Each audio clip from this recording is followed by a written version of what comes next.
From Yarm to Yibby, Harrington to Horsley Hill, Swalwell to Silverlink. The North East Footy Breakfast with Roy, Steve and Ted. Right across the North East, the Red, the Toon and the Cat. Should be a quiet show today, shouldn't it? Oh. I'm back! I'm back, baby! What's going on, world? Woohoo! Your microphone. Oh! Yeah, I know. Live from a bin in an office, right? My bad. Look, my bad. Okay. Live on Xbox Live. Stop, fam. I'm playing Call of Duty with you, mate. I'm trying to produce radio with you. My microphone cord has gone missing. I got nothing. I'm on a laptop. I feel like I'm a Keith on a Wednesday night in somewhere world. I don't know what I'm going, but I'm back, baby. I'm back. He's back. Good morning, gentlemen. Are we well? We're all good, I'm telling you now. Dave would not be happy with that mic. He usually bullies me on air about my sound. No, this mic is shocking. I haven't changed a anything. couple of days. House, county, room, PC. Welcome back, though, mate. Nothing. It is nice to have you back. No, it's good to be back. At least I'm here in some form, but I do apologise. The setup isn't complete. I've got stuff everywhere. But lads, moving is worse than FFP. It is worse really? than FFP and VAR put together. Exactly, but it's moving house is worse than both of them. I want to talk to anyone at Everton or Nottingham Forest right now, and I will go on a debate show with them about how moving is worse than what they're going through right now. I want Nunes and I want Sean Dyche on the stand next to me, and I want to fight them on how what I'm going through is worse. You want to fight Sean Dyche? Yeah. I'll take him. I take him. Are you kidding me? I'll have tickets for that. I'd take him. Rivy Dyche. The guy's a pussycat. I'd take him any day, anywhere. Put me in the ring.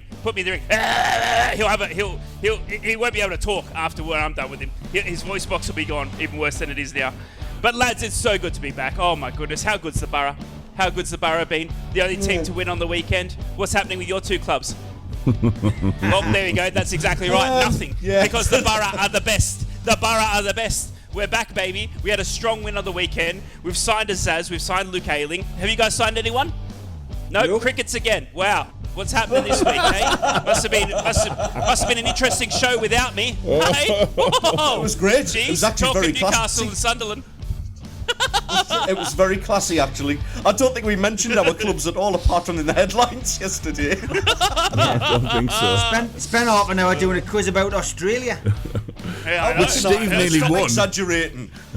I did. Spending an hour yesterday doing a quiz about Australia. It was a 3-hour show all about Australia. We were missing you that much. I know. Well, it's good to be back, lads, and I'm so happy to be here. I will have the proper setup. I apologise to the listeners, but listen, at least I'm back into your eardrums, my Borough faithful. I love you, each and every one. Yes, we're all Hello, over the moon Sunderland about and Newcastle fans as well. Right, in the next 2 hours of your morning breakfast with your hot cup of coffee, your Vegemite on toast, whatever it is you're chewing on this morning, I'm going to be in your eardrums talking over these two, as per usual. We're going to be back because Mourinho's been sacked. Jose is gone. We're going to talk about Mourinho and where he could end up next. Could he be going to Sunderland? Could he be going to Newcastle? Could he be taking over at Port Vale? You will get the breaking news here as I spoke to Jose last night in this little bucket that I'm recording from. Nottingham Was he Forest playing boss Call of Duty Nuno. with you, was he? Fortnite. Nuno. I'm actually he's not live annoying. from... I'm actually live from Michael Carrick's office, so if he walks in at any stage, I will have to just duck out for 2 seconds. Nottingham Forest boss Nuno Santo says he's focused on the team and not Premier League charges. I want to ask the lads, has Steve Cooper been able to dodge a bullet there? Henderson wants out, Benzema wants out. Why has Saudi League flopped? We're going to talk to the two lads about the Saudi League. The Premier League CEO, Richard Masters, what a name as well, by the way, for a CEO, has confirmed that a date has been set for Man City's cases of 150 charges. But guess what? Teddy boy? Yeah. He said, I can't tell you when that date is. He's like I don't know. He's like one of your previous. When I was single, I used to get told that a lot. Exactly. Yeah. Exactly. They would say, "Yeah, of course, Teddy boy. I'll meet you at the prom on this," but they can't tell you what date they're going to set. So, is that what you guys call it over there? Do you have prom? No. I don't know what it is. And then my next point was: will Sunderland sign anyone? ? Crickets. Yes. Will Newcastle get a deal? Crickets. Will Borough go for a striker? Because we've already signed 2 people. Oh, yes. And will we see anyone leave any of the 3 North East clubs? Let's talk about the transfer window with only 15 days to go. And we're also going to talk about a little bit about football club songs and what makes them so good and so famous. But the big breaking news, the best news, the news that has stopped the world, nay, the nation, nay, my backyard, is that I am back on the radio in your eardrums, and Teddy and Steve were absolutely doing backflips without me. The DMs that I was getting from these 2 lads, ladies and gentlemen, was incredible. I had Teddy Boy texting me yesterday saying, "I can't do this without you. Please tell me you're coming back." I had my good mate Wraithy in my DMs yesterday saying, "I miss your voice in my ears. Your voice soothes me, and I haven't been able to sleep for 4 days." That's a typical DM from Wraithy. I've had Dave, Radio Dad, telling me, "Son, I need you more than I've ever needed you before." Daz is coming in saying, "Listen, my little nephew, when can you come back? We're missing you. My Borough faithful need you." Look, I'm back, and it's breaking news. And I'm happy to be back, and I apologise about the PlayStation 4 mic, but I am live from Michael Carrick's office, and I'll give you all the breaking news. But let's, as always, start with club headlines. Yee-hoo! Smoggies and Proud. Borough News. Hello, Borough faithful! Good morning, you big, beautiful humans. I hope you're all fantastic, safe and well. What a week it's been. What a time to be a Borough fan, am I right? Middlesbrough won't be making the Mackems a mad. See what I did there? As Manchester United look to hold on to Diallo this month. On good authority, it is believed that Mad will be remaining with Man United, as he has been super impressive in training since returning from injury. Middlesbrough had made an inquiry for the impressive winger, but will now turn their attention to a striker as a replacement for the injured Coburn and Emmanuel Latte-Lath. Options are not fruitful in the striker department, though, and Middlesbrough are not willing to overpay and will be trying to get a significant loan deal done. But just breaking news there, Middlesbrough will not be pushing for Amad Diallo this month. He is going to be staying at Man United. Middlesbrough's game against Tony Mowbray's Birmingham has been postponed. Borough were due to face Moggers Men on the 27th of January. However, Birmingham's win last night in the FA Cup means the game will now have to be rescheduled for a later date. And just quickly, Micah Richards loves the Borough, and he loves what Michael Carrick's doing, and he loves Rye as well. He hasn't said that, but I know he feels it. Don't we all? The former defender told the Rest is Football podcast that we've talked about Gerrard, Lampard and Rooney as the ex-coaches, but I think Michael has got something special about him. What's best about Carrick is that he can work with the players who are not at top of their game and really improve them as a team and as an individual. Yes, we saw that Chelsea and maybe Aston Villa missed some chances, but they've still got the job done against Chelsea. Mighty impressive. Oh, Richards, you can call me anytime, mate, because the Middlesbrough is impressive. I'm back, baby. That's your Borough headlines. Magpies and Proud. Mags News.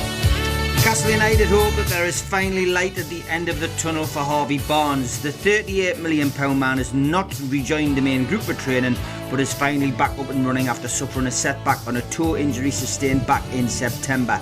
The sight of Barnes being back on grass is a huge positive for Eddie Howe on a day that he announced that Joe Linton could be missing until March.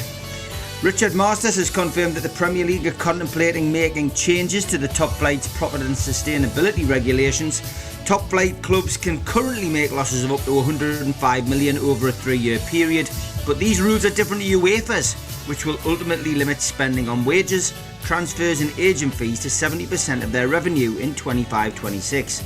Newcastle United have been working on both sets of rules, but senior figures behind the scenes believe it would make sense for the Premier League to match up. The Premier League chief executive said, "We're considering moving to the squad cost ratio model that UEFA has adopted, and this will be discussed at a 2-day meeting in February." And if you're in need of a live football fix, the Newcastle under-18s faced Bournemouth in the FA Youth Cup 4th round at St James's Park tonight. Kick-off is 7 o'clock, and if no outcome is reached after 90 minutes, there'll be 30 minutes of additional time before a penalty shootout if required. The winners will face an away tie against Spurs in round 5. They defeated Burton Albion on Tuesday night in their 4th round meeting. It's a all-pay game with season tickets and memberships not valid for entry. East Stand cash turnstiles will be open. £3 adults, £1 concessions. Digital tickets are also available online now to members with an additional £1 charge. That's in Newcastle United headlines on Wednesday morning. Mackems and Proud. Black Cats News. Good morning, Sunderland fans. There's a growing number of reports linking players with a potential move to the Stadium of Light this month, including strikers Kiefer Moore and Sam Gallagher. Now, a new name has been linked with the Black Cats, Leicester City left-back Luke Thomas, who both local and national press say is a lone target for Beale and Code this month. Sunderland have just Adji Elise as a recognised option at left-back right now, following long-term injuries to both Dennis Serkin and Niall Huggins. Michael Beale has admitted that Sunderland's clash with Hull City is a very big game. The Black Cats are on the hunt for their 3rd win in 7 games under the new head coach, while they will be eager to do the double over the Tigers. Sunderland only faced Hull on Boxing Day and claimed a narrow win thanks to a late goal from Jack Clark. 3 points for the host could see them move back into the Championship playoff positions, but defeat could potentially leave them mid-table once this weekend's fixtures have been completed. And finally, the news you've all been waiting for. Season 3 of the Netflix docuseries Sunderland Till I Die is set to hit screens next month. The fly-on-the-wall documentary charted the Black Cats' relegation from the Championship and first campaign back in League One in seasons 1 and 2. The final season will consist of 3 episodes and chronicle Sunderland's journey back to the Championship through their League One playoff final win against Wycombe Wanderers under former head coach Alex Neil. The date for the 3rd and final season of Sunderland Till I Die can be found on the Netflix app, which is February the 13th, 2024. There are your Sunderland headlines. Can't wait for that. Oh, From Wickham to Whitley through me Bay, fingers. Stonygate to Shields, Doggy to Darlow Backlane, Steve, Ted and Rye. The North East Footy Breakfast. Right across the North East. The Red, the Toon and the Cat. Good morning, it is the North East Footy Breakfast right across the North East on the Cat, the Toon and the Red, and you can get involved with our lads this morning via the WhatsApp. It's 0330 043 2002. Just drop us a WhatsApp and you can get in touch with the best radio show right across the North East. It is us, the North East Footy Brekky, and we've had a few messages in already. Some people up early this morning. Norman has been in touch. All Reet, Steve, just tell him we're Premier League. Okay. Thanks, Norm. We've got the internet, though, we can see. Barry's been in touch as well this morning, guys. Hope you're okay. Hello, Barry. Steve, any truth in Christiansen from Barcelona signing, or is it paper talk? Paper talk at the moment. I think there's a problem at Newcastle, in more ways than one. Obviously, we've got the injury list, but also, I think there's an issue with this whole Ashworth unsettlement. Steve Nixon, head of recruitment, is probably scratching his head, not knowing who to listen to, what to do. I just think there's a few issues developing in Newcastle. It's all speculation, though. I think speculation about that, speculation about injuries, speculation about the situation developing with transfers. I just think it's all paper talk, mate. None of it's useful. It's the answer to your question. There you go. Thank you very much. And Daniel has been in touch as well. Morning, gents. Morning, Daniel. Morning, Daniel. Richard Masters' behaviour yesterday was very demeaning, I felt. I'm 100% sure he's now a cartel puppet. That's according to Daniel. And he also, I can't read this bit. Welcome back, Rye. Oh, right. That's from our Daniel as well. To it. Don't encourage him. You know he's excited. You can get in touch on 0330 043 2002. We'd love to hear from you this morning. Absolutely fantastic, and it's so good to be back, Danielle. I know that you have been missing me. I know the reason you tune in is not for Newcastle, but it is for me. So it's good to be back, Danielle. Thank you for welcoming me back. Let's just quickly talk on that. It's not part of the headlines, but we do need to talk about that.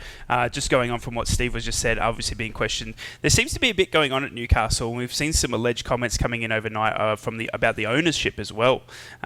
Steve, I guess it seems to be all a bit ugly, and it's all alleged at the moment. moment. And then you've also got the issues with the transfer front as well. What is happening at Magpie Land at the moment? What do you mean by the owners? I'm not sure what you mean. Okay. All right, so let me try and find it. But obviously there is rumours at the moment, and I'll read when I can find it, because I'm working out of Michael Carrick's office. Of course. Michael, how are you? It's good to see you. Thank you for rocking up.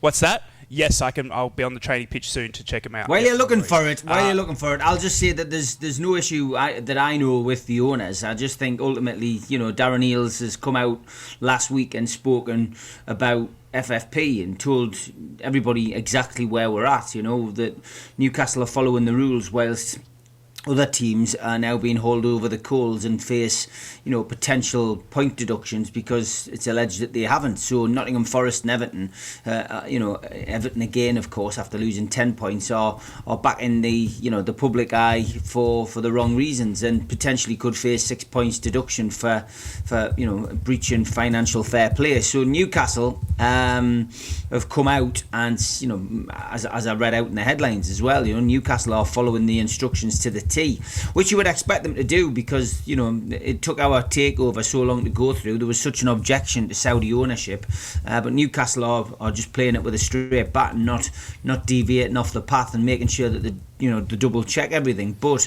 where does this put us in the transfer market? Well, look, the transfer market's got another 13 days to go. It's still got another 2 weeks. Newcastle, if they act, have got time to do it. So, the injuries to key players will determine, who and what we sign and how we sign it. You're not going to bring in permanent replacements in midfield when you've got next year Tonali coming back. Joe Linton should be back before the end of the season. Harvey Barnes is almost back. Jacob Murphy is almost back. It's not really an area where we need to improve on a permanent basis. We've been messed around, I think, is the best way to explain the Man City Calvin Phillips situation. They just won't budge. Eddie Howe said in his press conference last Friday, Newcastle United's got no friends within the transfer market. So I guess that means that Man City won't budge. They want £7 million. They want wages as well. Percentage of wages paid. So that's just, if that happens, then I'll be very surprised. It looks, in all intents and purposes, as if he's going to go to Crystal Palace and help them for the rest of the season. So, we've got to look elsewhere. Is there another loan deal? Well, the Saudi market is something we looked at. Potentially we could go to the Saudi but market. Neves was linked, wasn't he? Of course he was. That was right at the start of it, and it was knocked on the head quite quickly, because I guess we were testing the water. Maybe the media were testing the water to see whether that was an area that Newcastle United were going to go to. But there's 2 weeks, guys. I'm not panicking. We are threadbare in the midfield at the moment because we've only got Sean Longstaff, Bruno Guimaraes, and Lewis Miley available, and but we have got 2 weeks off. And 2 weeks is going to hopefully see Harvey Barnes and Jacob Murphy and Callum Wilson all ready to go. Probably not for the Fulham game, but most definitely for Aston Villa. The Fulham game in the FA Cup, I would imagine, may come too soon for two of them. I wouldn't be surprised to see Murphy back for that.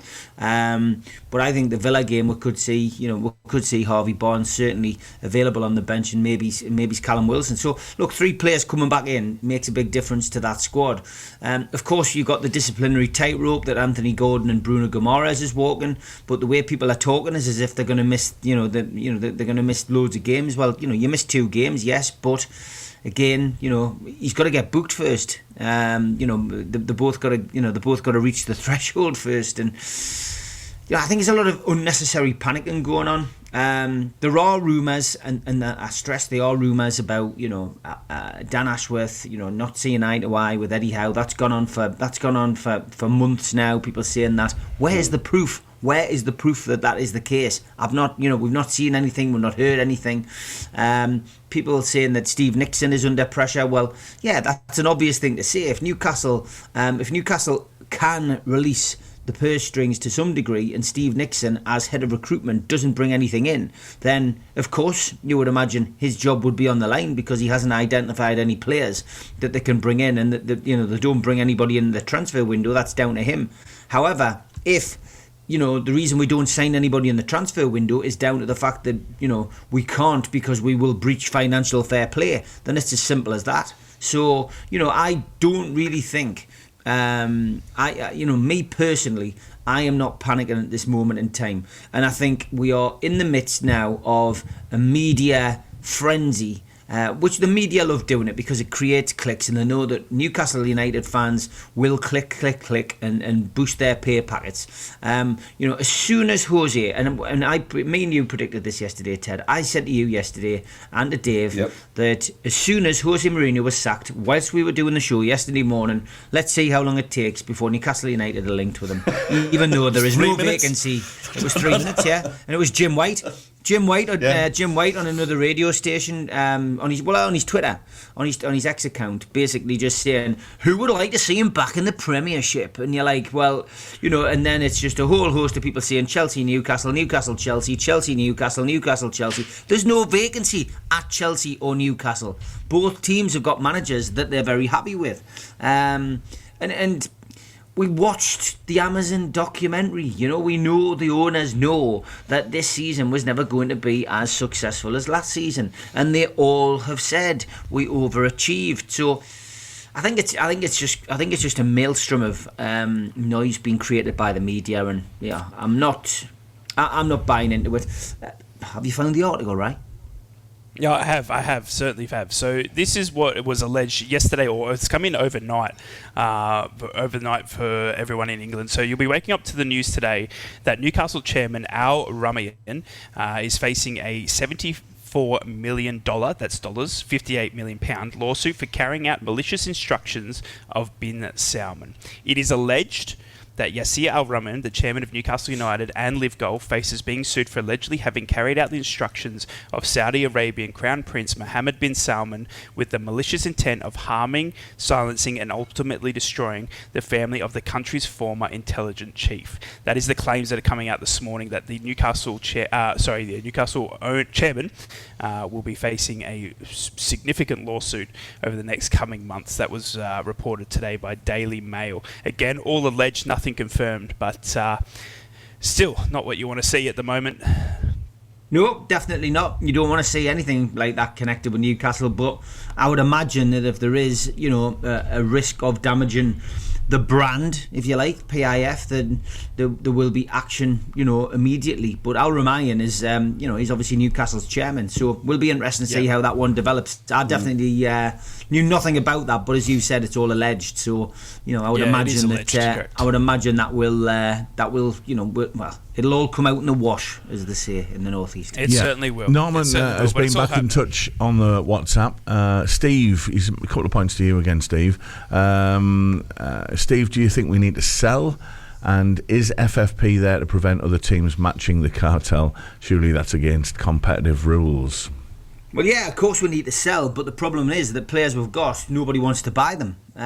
We've got people like Isaac Hayden, Jeff Hendrick, Ryan Fraser, who, there's the players there, but their contracts are going to run out, which will take their wages off, our wage bill come August, July, August. But, if you're saying should we sell Isaac or Bruno, which is the ludicrous names being suggested in the newspapers at the moment, well, yeah, we could do that, and it's going to benefit us. It actually benefits us more with financial fair play rules if we sell somebody like Sean Longstaff, because he's a homegrown player. You actually make more money by doing that. But are Newcastle going to do that? Certainly not in this window. We can't afford to sell anybody. Otherwise, we'll be asking fans to stick on some boots in the crowd and come and have a game, because that's where we're at the moment with the injury list. So no, we'll not be selling anybody in January. I will be very surprised. But could we sell somebody in the summer? Would there be what you would consider a big name? Of course, that could happen. Nobody stays at a football club forever, and maybe Newcastle may get an offer for somebody like Sean Longstaff. Would you cash in on Sean Longstaff now? if it means that you're going to make some decent inroads into your financial fair play, possibly. But I think Newcastle will sit tight.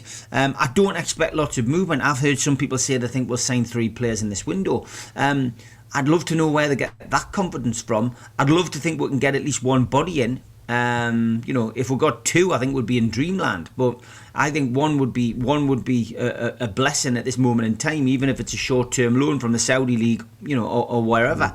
As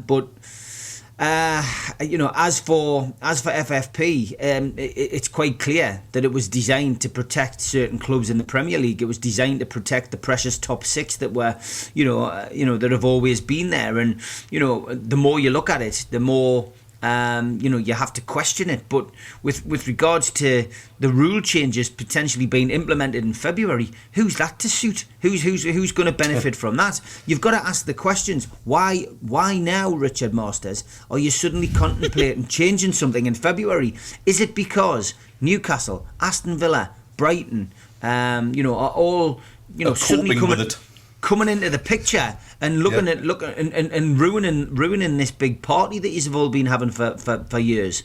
It is crazy. It is crazy because they're doing everything in the public eye. I think the biggest mistake they've made is deducting Everton 10 points because now they've set themselves up. Yeah. They've got to do everything like that. Any financial breach has to be punished. But why aren't Manchester City being punished and hauled over the coals? What? Just because they've got lawyers that appear to be kicking things down the road? I don't know why. They're not cracking down on the other teams. This could almost destroy the best league. The best league in the world. They've got it's a brand. It's a brand which has been very successful, made lots of money, but it could destroy it. I mean, it looks as well. We're talking about Newcastle not signing anybody. But there's nobody else signing anybody of any great value. There's hardly any of the movers. There's hardly any of the movers, and we're talking the Premiership, mate. It's only Spurs have spent any real money. Yeah, the Championship's a different ball game. The Premier League is where nobody is making a move. It's straight. Listen, it's. Do you think they're scared too, Steve? Yeah, I think people are scared. I think people are scared. I think people are scared, but they're also waiting. And why is Richard Masters waiting until February to change the rules? Yeah. He's waiting until the transfer window is closed and then change things. It's after the whole takeover facade that we had to go through, that whole situation that we had to go through with Richard Masters, anything that the Premier League do is questionable to Newcastle fans. So it doesn't surprise me at all to see what is going on, but we're going to watch with interest over the next couple of weeks to who signs who, but I don't expect a massive amount of transfers. I think it'll be the lowest spending January transfer window we've ever seen, lads. Agreed. I'll make that guess now. Yeah, I would agree. I think so. Yeah, I think everyone's just too scared to pull it out, aren't they? Especially when you're seeing the punishment. But the thing that I took from Masters yesterday was that he's so coy, and there has to be some sort of legal ramification, lawyered up Man City just standing over him because he's like, I cannot reveal the date of Man City's charges. Mate, it's 115 charges. Do you know what I mean? Give us something. Give us that, this is where it's going to be. But he just could not say a thing. But then, of course, Nottingham Forest and Everton gets brought up, and he said, yep, they've breached it, they've agreed to it, blah, blah, blah. And it was pretty straightforward, and that was really it. But there's just some sort of sheet or shade thrown over this Man City stuff that no one can reveal any information, and it's frustrating. And it must be frustrating for every other Premier League. But it is 7:30 in the morning. Good morning. Bri is back. Hello. This is me in your eardrums. I hope you're all fantastic. I'm better than that warm cup of coffee. Probably not. Have a sip of it, because we're about to go off to your sports headlines. When we come back, we're probably going to talk to Ted about some documentary that they're making about his club that's pretty much as boring as, I don't know, watching Postman Pat on a Saturday afternoon. But we'll be back right after this. Don't you mock Postman Pat. Together across the North East. The Toon, the Cat and the Red. Welcome back to the North East Brekky Show. You are live here with Rye. That's right, I'm coming to you live from my PlayStation microphone in a bucket down in Australia. I am back. I haven't found the proper setup yet. I'm pretty sure Ted stole it because he wanted to be the star, but he can't do it because I am back, and it's so good to be back on your airways. I hope you're all fantastic, safe and well. We haven't spoken enough about Middlesbrough this week, but we will, don't you worry. The next hour of the show is dedicated just to me. And more of a sit-down Coffee, with Steve? a cigar and a fine scotch, and we'll just sit there and talk about the Borough. But for now, we got to include these other two. I'm joined by Steve Wraith, obviously of Newcastle, the absolute bald hero of Newcastle, and I've got Teddy Mackams, obviously over there on the Sunderland side of things. And unfortunately, for people that aren't of interest to Sunderland, another season of your famous documentary coming out, Teddy Boy, with the back. Yeah, we saw a little clip on social media. It does look like it's coming back onto Netflix very, very soon. As a Sunderland fan, do you feel, I guess, do you feel happy that this sort of... Because I reckon if I was a Borough fan, and this is just me, that if you had cameras around, that some stuff probably is better left unshown to the public eye. Does that make sense, what I'm trying to say? It does, mate. But I mean, fortunately, the two guys who've made the documentary are actually, well, they're actually now on the board. But they're massive Sunderland fans. So I think there would be some careful editing of what gets said. I don't think all the trade secrets will be kind of spilt out in a documentary. I think you'll see what you need to see from it, just to kind of tie things up from seasons 1 and 2. I was talking to Mrs. Ted about it this morning because she hasn't seen it, and she went, did you enjoy it? I went, I think I got into episode 2 of season 2 and I couldn't watch anymore. It's literally like season 1 was just seeing my club that I've loved since being a little kid being destroyed by idiots in charge, and idiots in the physio room as well. Jack Rodwell, I'm talking to you. You're an idiot. I don't care who knows it. Easy tag. Thanks for tuning. It's just an absolute mercenary, and it just highlighted everything that was wrong with the club at that time. It was just a horrible watch. Yeah, all right. You know, spoiler alert: we get promoted back to the Championship. I think we kind of know that. We know how it ends. Spoilers. Yeah, I know. It's like, you ruined the ending of Titanic. But yeah, we know how it ends. I guess it's just to try and tie things up a little bit. But already it's out of date. I mean, we're 2 managers down the line since that happened, which is absolutely terrifying to think. But yeah, it's to tie things up. I probably won't watch it, if I'm honest. I'll probably have to force myself to, because once it does come out, we're probably going to have to talk about it on here. It's actually out the first day that I'm back in the UK for a week, so great. I get to do it in the studio as well. so Dave can study the pain on my face, you know, as we discuss it.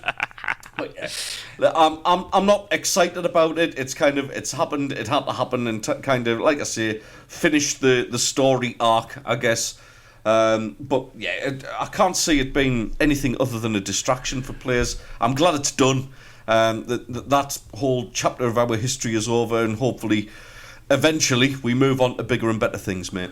I mean, Steve, you've had obviously the Newcastle documentary last year, the Sunderland one on Netflix.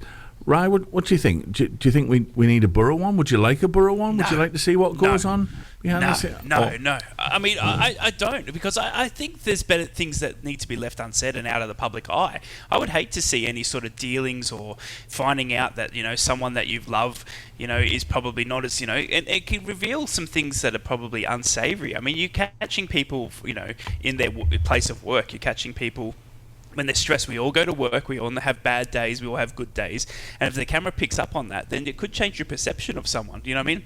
Imagine Riley McGree goes in and he's just received another message from me, and you get caught on camera saying, "Oh my God, that Rye guy messaged me again and I hate him." I'd be devastated. I'd be crying, and he'd never do that because he loves me. But you know what I mean? It's. I just feel like there's some stuff there that is better left unseen to the public from your club and the way they work. You find out that Carrick's beard's a stick-on. Exactly. Imagine that. You just the camera pans past and he's just drawing it on in his boardroom or something. You're like, oh my god, the shocking news. But it's just stuff like that. Do you know what I mean? So, and I think it's obviously like, you know, they're there to make a TV show that's gonna get viewers. So you have to have some sort of drama that is unfolding. And whether it's, you know, created, whether it's falsified, whether it's just made up, it's unnecessary. So I'd honestly rather it not be. Stevie boy, I know you've missed me and I love you. It's good to see you again, and let's hug it out virtually. Would you want another documentary of Newcastle? Well, there's going to be one, isn't there? I mean, ours was more like an advertising program than anything else. It was for me. It was boring. There's no exciting bits in it, really. I mean, there was the odd one where we saw Eddie Howe, you know, wind the players up before the Man United game, you know, but it focused more on what was going on in the boardroom with Amanda and Mirdad and co, and people waving flags around, and the organisation of that. For me, there wasn't enough football. The Sunderland one, for me, obviously, because of it was for a Newcastle fan. You know, as a rival club, it was comical. It was funny to watch. You know, that was, you know, and I remember watching the one years ago, Premier Passions with Peter Reid, which was even better. Yeah. It's loads better. It was loads better, yeah. But Newcastle's was weak, I felt, and I wasn't excited about it at all. Once I watched the first one, I knew the direction it was going to go in. The All or Nothing series on Amazon. You know, I enjoyed most of them. Arsenal's was too top heavy in football. I thought there was too much football in that. There's got to be a fine balance when you're doing these kind of things. But yeah, I mean, some of it's enlightening. But yeah, we are going to have another Newcastle one, I would imagine, at some point. But yeah, the only good thing about it is it's, you know, it helps your commercial revenue, which is important in the Premier League for FFP. But other than that, you know, if there was never going to be another one, I wouldn't, you know, I wouldn't be shedding any tears. No, I completely agree. Well, lads, we've just had some breaking news, which is going to help us go into our next topic, that Jordan Henderson has finally reached an agreement with Al Ettifaq to leave the Saudi Pro League club. The 33-year-old and his current club are in the process of finalising the contract termination, which will then allow him to go and join Ajax, where he has agreed in principle. So that is breaking news, and we will find out more today. But that just leads me into another topic that I wanted to talk to you lads about. And Steve, I did say I loved you and I missed you, and you didn't say it back, but I'm never going to forget that. I just wanted to quickly the Saudi league, lads, for me has been an outrageously flop. I mean, we've seen all these big stars now leave, apart from Ronaldo, who pretty much can't go anywhere else. But Henderson now obviously having to deal with the contract termination, which is going to cost him an absolute mot, so I can't believe it. But he's going to now find himself at Ajax, which are willing to sort of obviously pay probably near that wages. I think we said it's something around 200. Was it 200 something? 200,000 a week or something he was on in pound. It's incredible what Jordan Henderson's earning a week. So he's going to have to take a pay cut. Otherwise, he just blows Ajax away. But to see, Jordan Henderson linking up with Chuba Akpom, Borough's ex-striker at Ajax, just signifies for me, Teddy boy, that the Saudi league has just literally, you know, one of those Chinese super leagues. It just hasn't worked, and money doesn't buy everything because the players are unhappy and they're all leaving now. It's exactly the analogy I made. It's basically, it's the Chinese Super League on steroids, isn't it? It's that kind of thing. All that money is it's going to attract the, again, I'm going to use the word mercenaries, I guess. The people who, look, it's a little bit unkind to use that term, because if somebody was offering me to double and sometimes even triple wages to go and do the same job somewhere else, of course you're going to take that seriously. You at the end of the day, you've got a family to provide for and all that kind of thing. But it's fallen on its backside mostly. I think a lot of what we see in the press as well about these, and we covered this a little bit yesterday. A lot of what we see about these, like, sort of really poor attendances, I think the English press have done their part in kind of almost tarnishing the name of it before it even got started. obviously the English press, they want their bread and butter to be the Premier League. They still want the Premier League to be the biggest and best league in the world because it's easier to cover that, for one. Yeah. Flights across to Dubai and places like Saudi, rather, is that little bit more difficult to kind of keep the tabs on. So, yeah, of course, everybody's going to do their part to kind of almost bad-mouth that league before it started. But, look, it was always just going to be a little bit of a whim, I guess. It was never going to last. Look, this is a tale as old as time. These countries will come up with it. They tried to do it in the United States years ago. And I'm talking like New York Cosmos kind of days when you had Pele playing for them, and it falls flat. All right, the MLS is kind of gathering, but let's be honest, it's League One at best. MLS, that's it. And they're not offering the massive wages. They're going to offer one player, that Messi, who apparently was the best player in the world last year, which is a joke. But yeah, so they've tried it in different countries. I'm sure somebody else. Whichever superpower next has a boatload of money. My money is on somewhere like India, maybe. India's, believe it or not, for all the poverty and everything over there, they're a very cash-rich country. They're almost a superpower. They're on the verge of it. So don't be surprised if they try and get something going of that ilk. But it'll always fall down because at the end of the day, tradition lasts a long time.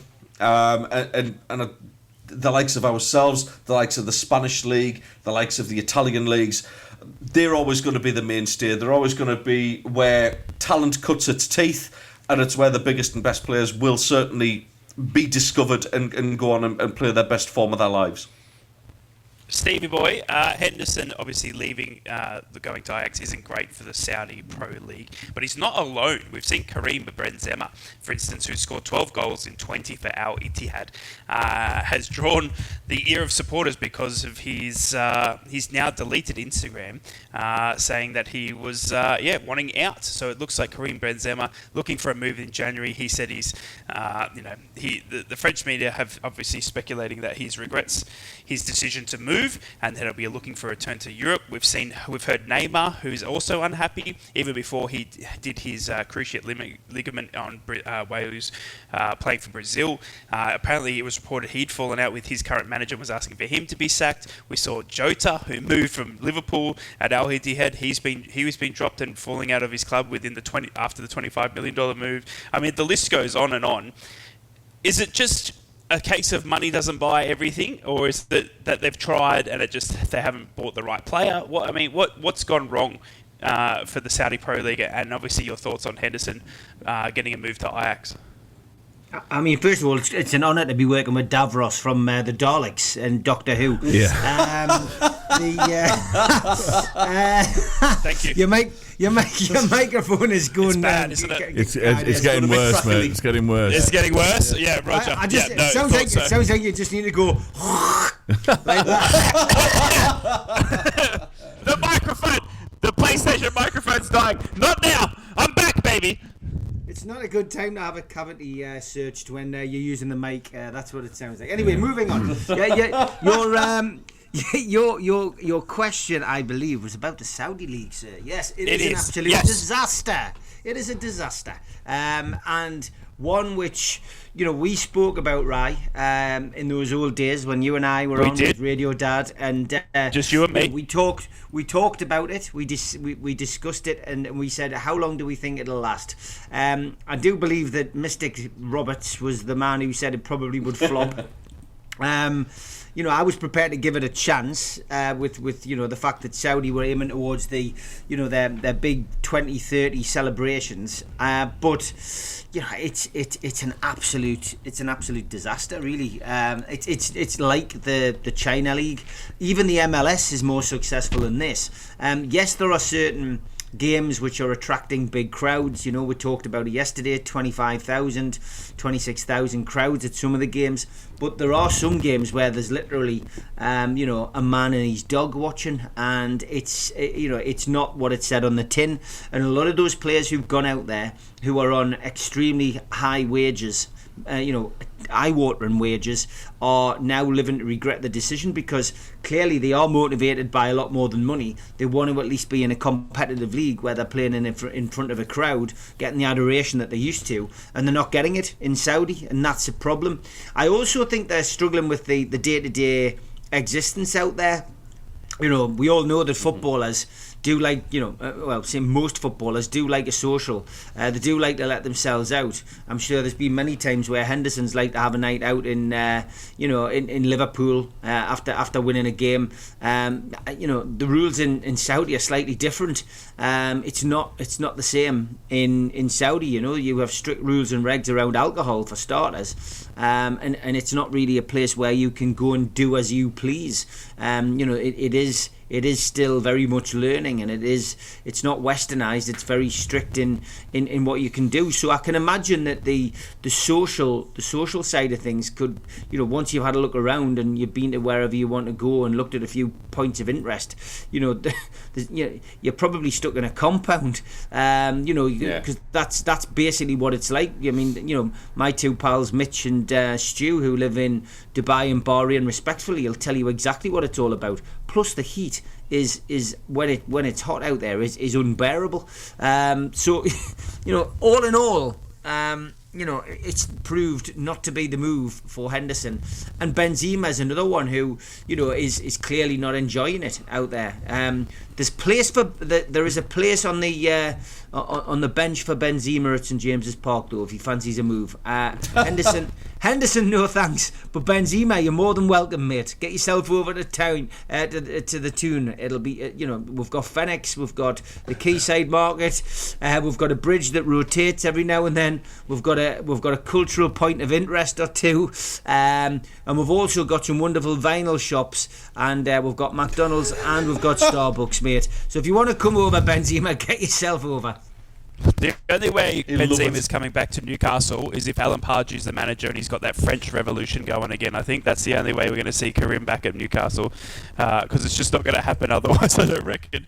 I do apologise for the microphone. I am working from my basement and my PlayStation headset. I was just playing Call of Duty with Ted just before, but we will try and push on, and I apologise for cutting in and out. I will try and work on it as we work on, but I will have the proper setup tomorrow. I do promise that. Lads, obviously Saudi Pro League hasn't worked. We've seen Henderson now just being confirmed that he has agreed a deal with his current club to be able to move over to Ajax, which will be interesting for Jordan to see how that all goes. He's obviously going to have to take a pay cut. Lads, you probably spoke about it yesterday because it was breaking news while the show was live, but let's just go over it because I'm back and you guys miss me so much. Jose Mourinho has been sacked by Roma. He hasn't been able he hasn't been able to continue. Start with you, Teddy boy. Jose, I guess just give us your thoughts on him as a manager and where you think he might be able to end up next. I think Mourinho is one of these who gets found out eventually. By that I mean, when he walked into Chelsea, he was, all right, he had this special one kind of moniker placed on him and all that kind of thing, but he went out and kind of proved it. However, I think, for me, he won the Premier League with Ranieri's team, with Ranieri's squad. And eventually, things start to come off, the wheels start to come off, and he loses the dressing room seemingly quite quickly. So the likes of John Terry and them, they'll all love him at first because, he'll cajole them. But remember that Mourinho spent a long time with Bobby Robson, who, for me, even as a Sunderland fan, I can see that Bobby Robson was one of the best managers that the game has ever seen. I think Bobby Robson could get people running through brick walls that were set on fire for him if he wanted to. So I think with that, Mourinho eventually lost it. I think he buys success. He tends to go somewhere where he's got a lot of money to spend. So in terms of Chelsea, then yes, they had a seemingly unlimited budget at one time, and basically they would buy even more successful replacements for whoever was retiring or whoever fell out of favour.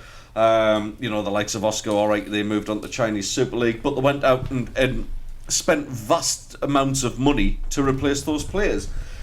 And that's continued. He he didn't have the best of times at Tottenham. All right, he was sacked the day before a cup final. That could have been Tottenham's first trophy for God knows how many years. But decided to get rid of him. I don't think he's easy to work with. I think there's a bit of a prima donna. Yes, he has won a lot of trophies. And whether you're a fan of Jose or not, yeah, you could argue that maybe they have been bought as well because of the vast budgets they've had to back them up. But ultimately, in his last few years, the Spurs move was a bad one. Even before that, the Manchester United one. If Jose has or was any good at all, he should have been at Manchester United when Ferguson retired. And I know that's well documented that Jose Mourinho was very upset that he didn't get the shout for that one. Instead, they went with David Moyes, and the rest is history.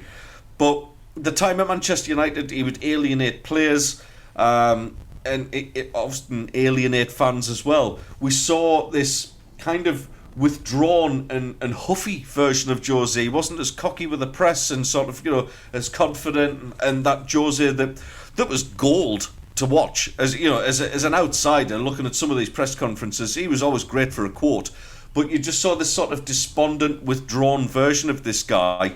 And then obviously he's gone over to Italy, mixed fortunes with Roma, and they were there or thereabouts, but in that league, I mean, that league has been there for the taking for a number of years now. There's nobody really kind of dominating Serie A, and there was an opportunity there. He's worked with a few English players over there. He hasn't really, for me, got the best out of them. Spent big money on Dybala. Again, you could argue, has that been a success? There's probably a big lack of trophies that would suggest not. So, right now, if he does come back to the Premier League, then of course, the press will love it, because they get plenty quotes out of it. There's plenty mileage in what Jose has to say. But we're not getting the same Jose as the beginning, if he was ever any good at all, is my honest opinion on it, lads. Steve, I don't know about what you think, mate.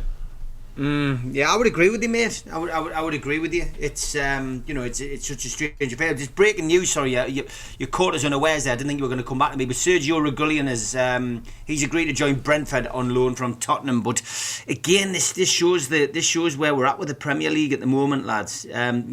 People aren't making permanent signings. They aren't making big money moves, and it's another loan move. I think that's all we're going to see. That's what we were talking about before, and I think that's the situation we're going to find ourselves in.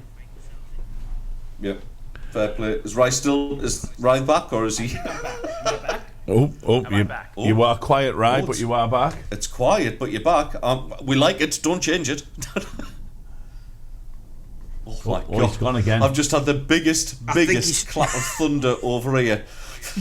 I think Rice fell down the tunnel. Oh, he's there. That's better. That's better. Now there's an echo. Okay. Echo. Is there an echo now? I can't win, can I? My goodness. That's fine. That's fine. Yeah, that's all right. No, that is better than what it was, Davros.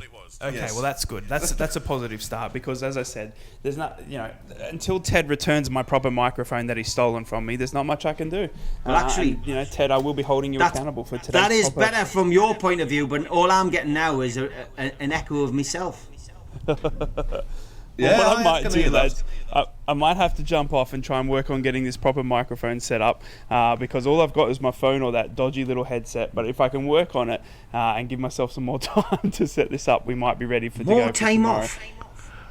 Honestly, it's like, is this just like a part-time hobby for you now? Is that what it is? I know he hates that. Yeah. He's laughing, but I'm going to get a gritted really nasty WhatsApp. I am already drafting that message right now. But Daz, please fill in for the last hour for me. Hold the Borough line down. I will go and try and get my proper setup sorted out, mate. I do apologise, listeners. I am back. I am in the midst of moving. My stuff is everywhere. As we take it to the news, the breaking news is that Ted is being sued for stealing my microphone. Wraithy has missed me, and he's going to be devastated the next hour that I'm not here. And Daz is going to take over as the legendary Borough commentator. I will be back tomorrow with the proper microphone, I do promise. And I love each and every one of you. So you're now taking an hour off. You're actually taking an hour off. You're taking an hour off. You're kidding me? Yeah, I can't. Do you want me to stand with? I can't even hear you. The what? Well, that's a lie. Oh, you'd go and try and get your technicals sorted, Ryan, and maybe we can get you back on before we Any finish. legend would get us through to the news, reboot their system, and come back on. That's what we would do. We've got a song. Switch it off and switch it back on again. Open I'm Chrome. sure all the listeners would agree. There's no microphone here. I'm trying to find it. Where's the cord, man? Why is this box that's marked we can Rise hear you microphone empty? Okay, Bless so we've him. got 2 minutes. We've got 2 minutes. We're going to go into the sport headlines. Rye is going to get his microphone sorted and stop us repeating on each other, because all I can hear in my ear is me talking. But there is still plenty to talk about on the North East Footy Brekky show.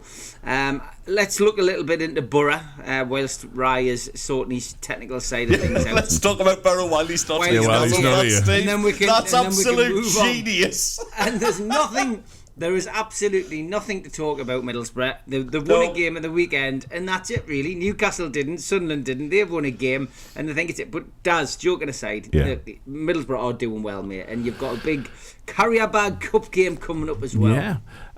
What's been interesting this week is, and Ray talked about it in his news, and I think Dave talked about it earlier in the week as well, is that we're getting a lot of attention, aren't we?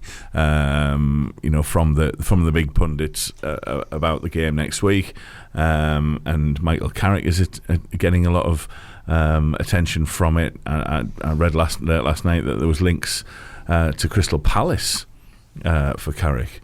Borough's a bigger club than Palace, mate. He won't go there. Yeah, now I would be very surprised if he left us for Palace. So yeah, I mean it's great. We're in a great position. I think really excited about next Tuesday.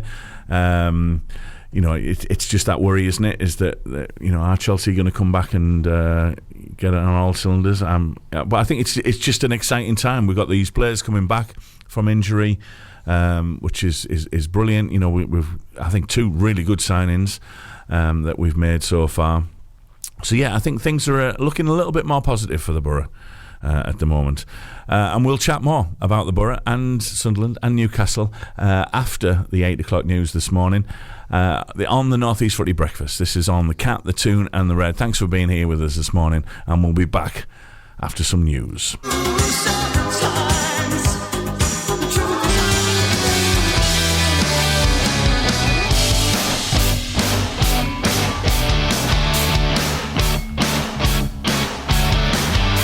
Good morning, it is the North East Footy Breakfast, 8:06 this morning. How are you doing? Right across the North East on the Cat, the Toon and the Red, we've got Steve, we've got Ted. Good morning. We've got Rye. No. And a good morning to everybody out there. Thank you for getting in touch. You can get in touch with the show via our WhatsApp on 0330 443 2002. Norm's been back in touch. He's saying he's loving the show, guys. It's the best thing since the 3 legends. Yes. Good on you. Thank you, Well, Norm. I there you appreciate that. So are you all right now, Ryan? You were sounding a little bit better. I don't know. I've restarted all the software. I've plugged the microphone back in. I don't know. For me, Finished your game of FIFA. In my head, I sound good. Do you know what I mean? But I always do. Do you know what I mean? That's so it's hard. Do you know what I mean? It sounds decidedly better, mate. It's decidedly that's better good. at this end. Thank you. Well, Yes. keep me because it did fade off in the end, but keep me up to date with it because I do apologise. But I promise you, I will have the proper setup back tomorrow. All right, lads, let's go on with it. We got another hour of football breakfast to talk about. Good morning to the listeners. I hope you're all fantastic, safe and well. It is me, Rye. I am back. I hope that the microphone isn't too bad. We'll keep you up to date on MicGate 2024 hashtag it if you need to.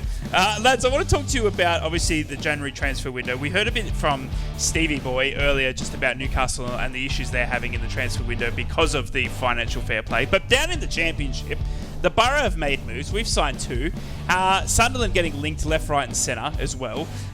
We've got some club headlines to get through. But then when we come back, we're going to talk to Teddy Boy about Sunderland and some of those links. Are they true or not? But I also want to hear if there's anyone thinking that they might leave. I reckon we got a certain someone at Borough. that's going to probably see the exit door by the end of this month. We're also going to talk more about Richard Masters and his decision not to reveal the date for the Man City court case. We're also going to talk about what makes a football song so famous. I know, right? I just want to know. We'll also talk about those charges laid to Everton and Nottingham Forest. All to come on your North East Brekky show. But let's start off with some club headlines. Bit of warning would have been nice. I'm sorry. Borough News. Oh my God. Good morning, Borough fans. Hope you're all fantastic, safe and well. As a bit of warning, letting you know that Middlesbrough will not be signing Amad Diallo this month. It'll make the Mackems mad as Manchester United look to set hold to Diallo this month, not letting him go as he's been impressive in training. It's a good authority. Amad has been doing very well since returning from training, and that Man United are keen to retain his services in case of an injury. Middlesbrough had made an inquiry from the impressive winger and were offering significant percentages towards his wages, but will now turn their attention to a striker replacement. However, the options are not fruitful in that department. Middlesbrough's game against Tony Mowbray's Birmingham has been postponed. Borough were due to face Moggers Men on the 27th of January. However, Birmingham's win last night in the FA Cup means that game will now be rescheduled for a later date. And just finally, Micaiah Richards loves what Michael Carrick is doing at the Borough. Don't we all, Micah? The former defender told the Rest is Football podcast that we've talked a lot about Gerrard, Lampard and Rooney, but no one is mentioning how well Michael is doing down at Middlesbrough. There's something special about him.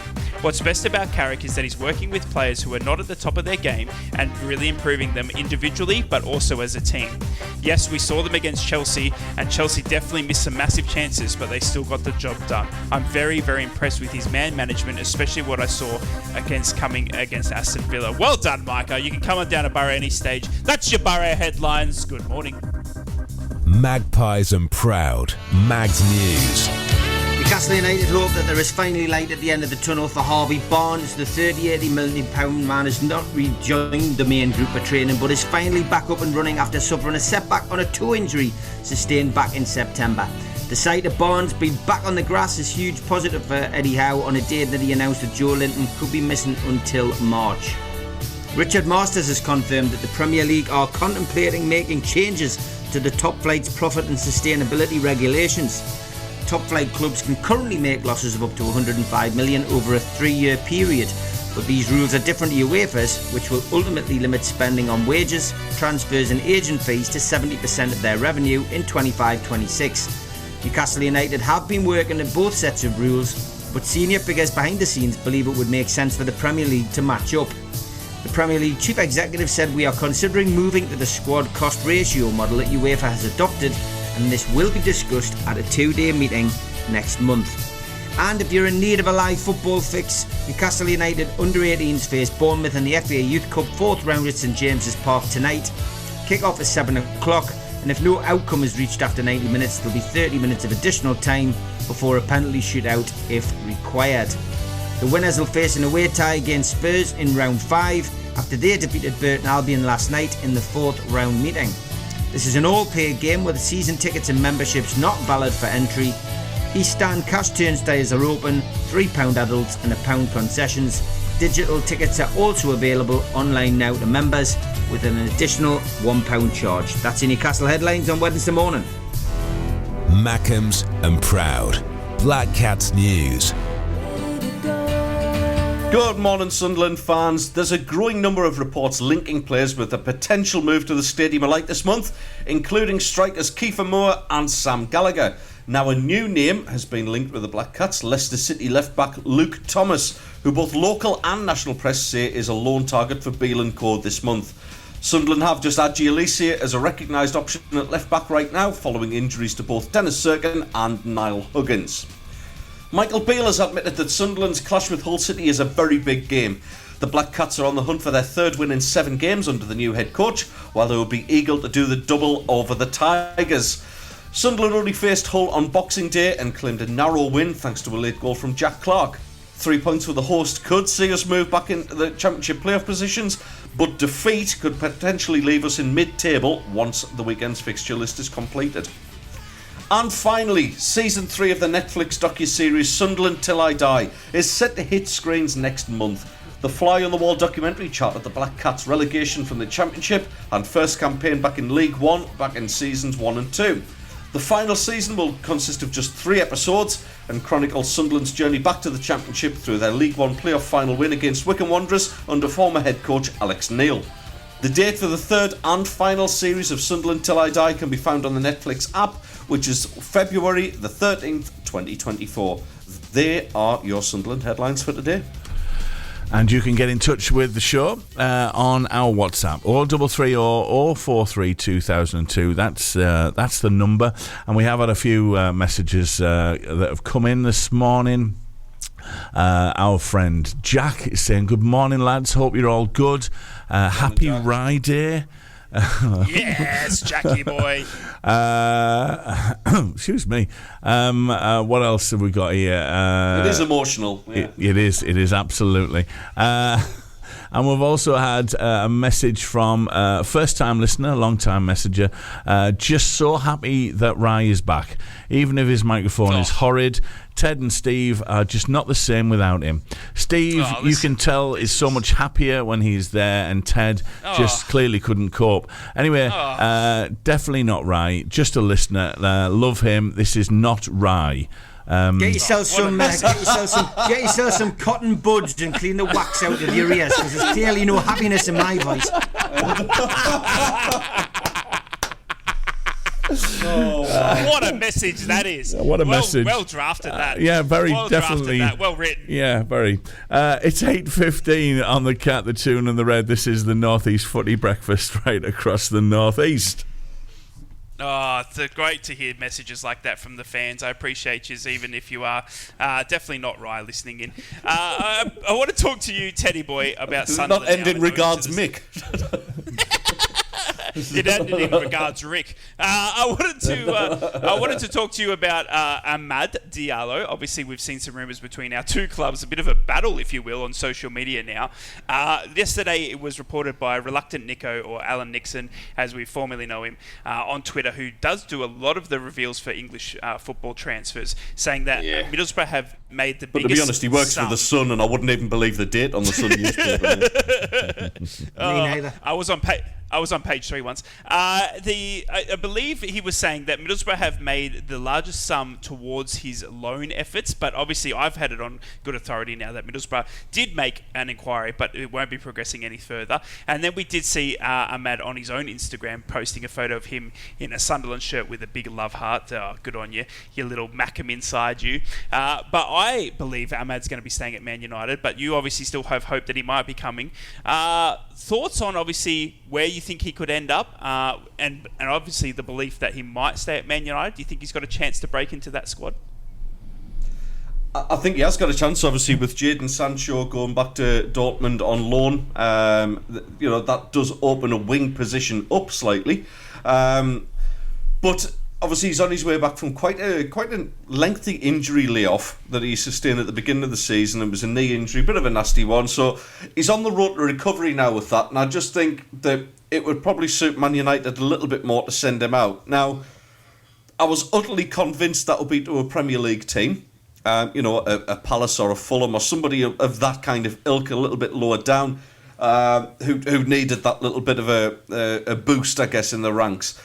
Now, funnily enough, obviously there was a lot of rumour about Middlesbrough yesterday, which, to be honest, it would have made sense, the Michael Carrick link and all that kind of thing. It's somebody who Carrick would obviously want to have around the squad. There's no doubt in Ahmad's talent. He's a £35 million player, and he showed last season with 14 goals in the Championships and a few assists as well that the kid can certainly hack it in the Championship life. There's no doubt about that. What was interesting last night was I've seen a screenshot, first of all, of a message from Ahmad saying that it's absolutely not going to be Middlesbrough. And if he does go back to the Championship, then Sunderland is his preferred destination. We knew that anyway. He said that already. Yep. But then, obviously, the biggest interesting thing last night, 9 hours ago of it, is that picture on Instagram on Ahmad's story of him in the Sunderland shirt last season. the big kiss emoji and all that kind of thing. Yeah. Which has now got us thinking, as Sunderland fans, the excitement levels when you get linked with getting him back on loan is just incredible. I mean, that would be massive for the team. It'd be massive for the supporters because we've had such a negative few weeks. It really has been a crappy time for us, I guess, and we need a boost. My worry is that if we do bring him in, is that at the expense of selling Jack Clark? Because obviously a winger for a winger. I know they play on opposite sides, but obviously, we could see Paddy Roberts back in the next week or so and actually play on his natural left side with Ahmad on the right. That would make a lot of sense. I just wonder whether there's room to play Roberts, Clark and Ahmad in the same side again. We did under Mowbray, but I think Beale is a little bit more cautious and a little bit more sort of defensive minded than that. So we'll see, but it was certainly very interesting to see Ahmad post that. The timing of it was much needed for Sunderland fans. Obviously, even if he doesn't come, the fact that you've got a big talent like that who is so fond about the club and so grateful for the opportunities he got here, and it was great for him. He didn't have the best of times when he went on loan to Rangers. Funnily enough, he did play under Michael Beale as a coach at Rangers, so there may be even a link there. Beale, for all whatever we think of him as a first team coach, is whatever we think of him, but he has got a very, very good reputation as a coach of young players. He did it with Chelsea, did it with Liverpool, and obviously, maybe specialising and maybe helping Ahmad during his time at Rangers. There's a little link there, I guess, and obviously he's happy times with Sunderland as well. So watch this space. At this stage, I'm not ruling it out. I think it looks very, very positive. He's saying all the right things and making all the right noises to suggest we might see our boy back. Well, I reckon it's all done. Is it the link? With Carrick's link to Manchester United. Do you think that's why Jimmy Coppers is going with a line in the Echo that Middlesbrough are leading the way, Rye? I think we have seen a few presses, but obviously Alan Nixon as well reporting that Middlesbrough made the highest offer and one of the offer that was going to pay the most of his loan wages to come. Now Middlesbrough obviously have got that link with Michael Carrick, so I think it ticks all the boxes if you're a journalist trying to look for a good story. Is that that there is that link there?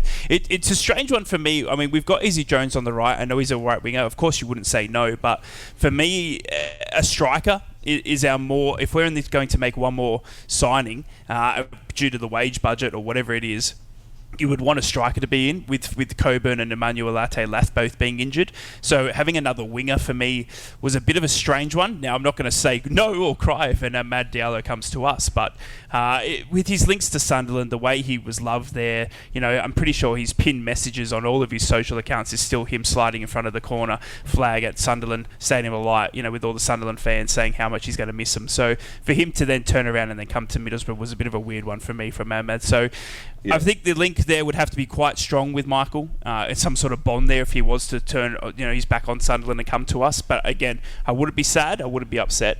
But I just don't think it's going to happen.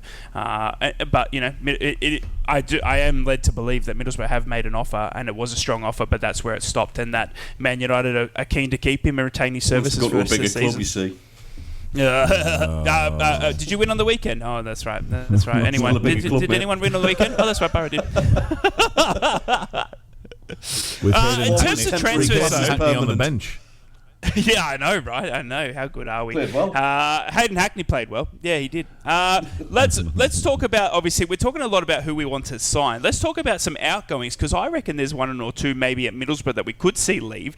Now, the budget's probably getting a little bit thick at Borough. I'm not too sure, though. I mean, we've got some space there since losing Chuba, Giles, Archer, Ramsey, all those guys were on loan. We had a big sale in Chuba as well. We've signed a lot of youngsters in the summer for long-term deals, but not bigger wages. So there might be some wiggle room, but I think there's one player that could be leaving. Daz, and I'll start with you because it's a Borough player. I think Paddy McNair might be out the door. He's got 6 months to run on his contract. He's now behind Matt Clark.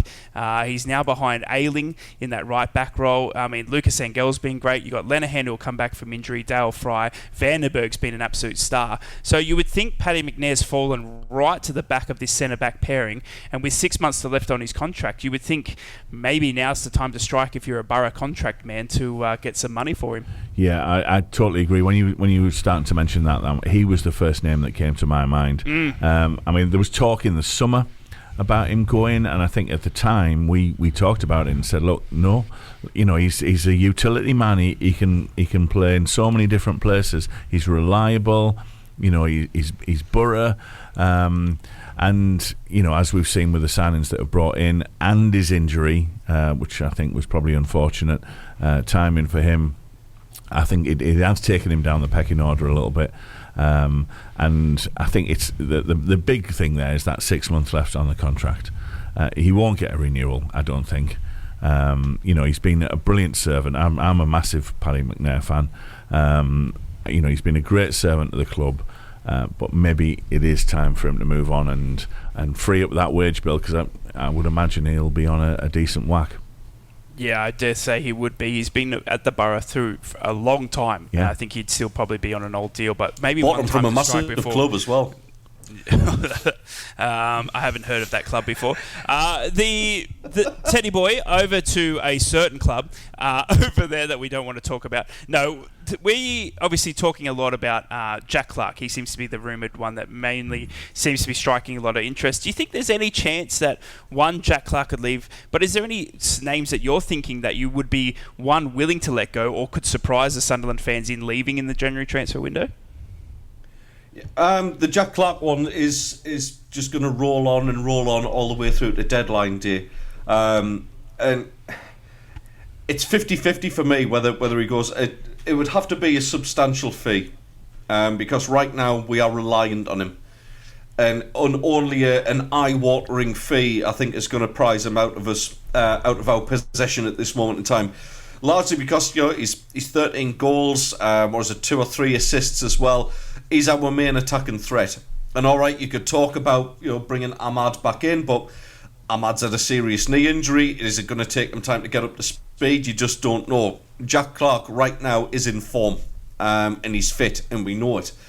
So yeah, it's a tough one to call, mate. I think it's going to be a £20 million or above offer that's going to have to be made to even contemplate it. That's the kind of money. Obviously, he's a homegrown talent. He's an English player. If he is going to move to the Premier League, then we are in a position to kind of ask for that kind of money. The thing is, we probably get offered more money for him in this window than what we would in the summer, because people panic buy in January. Whether that's affected by FFP, then that remains to be seen. The others, though, obviously the Jack Clark thing, like I said, it'll rumble on and rumble on. If he's still there by the end of January, I think we've had a good transfer window. That's what I'll say from a Sunderland perspective. The other ones that I've already kind of mentioned in headlines over the previous week or so, I know you were busy kicking boxes around and stuff. Yeah, finding my microphone. Anthony Patterson was an interesting one, but we don't have any kind of replacement for him.